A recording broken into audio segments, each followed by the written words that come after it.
रहमतुल्लाहि व बरकातुहू। मेरा नाम मोहम्मद आसिफ खेड़ावाला। मैं एंकर स्कूल 8वीं कक्षा का विद्यार्थी हूँ।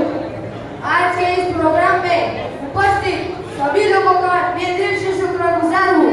साथ में फेथ फाउंडेशन और सक्सेस ट्यूशन क्लासेस जिन्होंने मुझे यहाँ पर बोलने का मौका दिया, उनका भी मैं दिल से शुक्रगुजार हूँ।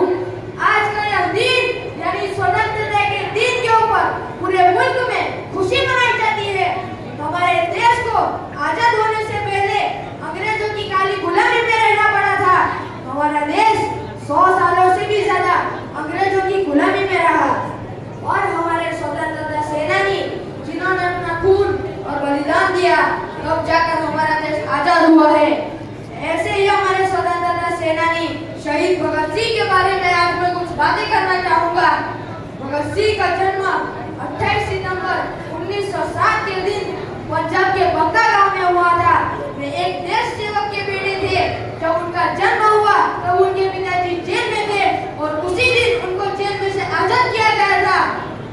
भगत सिंह का पूरा खानदान देश की सेवा में तमन्ना रखता था और इसी वजह से उनके दिल में भर भर के देश प्रेम था। 1919 में जब जलियांवाला कांड हुआ तब अंग्रेजों ने मासूम हिंदुस्तानियों को शहीद कर दिया और यह सुनकर भगत सिंह अपने घर से पैदल चलकर जलियांवाला बाग गए और शहीद हुए लोगों को देखा और शहीद हुए लोगों का खून जिस मिट्टी में पड़ा था उस मिट्टी को एक बोतल में भर दिया और अपने सीने से लगाकर कसम खाई कि मैं अपने देश को अंग्रेजों से आजाद करवा के ही रहूंगा। और इसी चीज का अंग्रेजों से बदला लेने वे असेंबली पहुंचे और बम फेंका और अपने आप को अंग्रेजों के हाथों से गिरफ्तार करवा लिया। और जब अंग्रेज उनको गिरफ्तार कर रहे थे तब वे खुशी मना रहे थे कि हमने भगत सिंह को गिरफ्तार कर लिया, मगर भगत सिंह अंग्रेजों को अपनी जान में फंसा रहे थे। और एक दिन जब कोर्ट में उनका केस सुनने के दरमियान झूठा साबित करने के लिए झूठा साक्षी खड़ा किया गया, तभी भगत सिंह बोले इसे तो बम बनाना भी नहीं आता।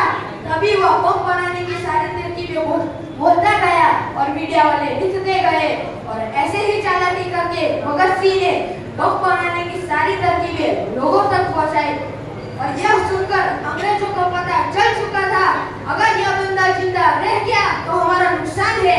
और इसी वजह से उन्होंने भगत सिंह को फांसी देने का फैसला किया और फांसी 24 मार्च 1931 के दिन सुबह में देने वाले थे, मगर लोगों का खौफ देखकर एक दिन पहले फांसी देने का फैसला किया, यानी 23 मार्च 1931 की शाम को फांसी देने का फैसला किया।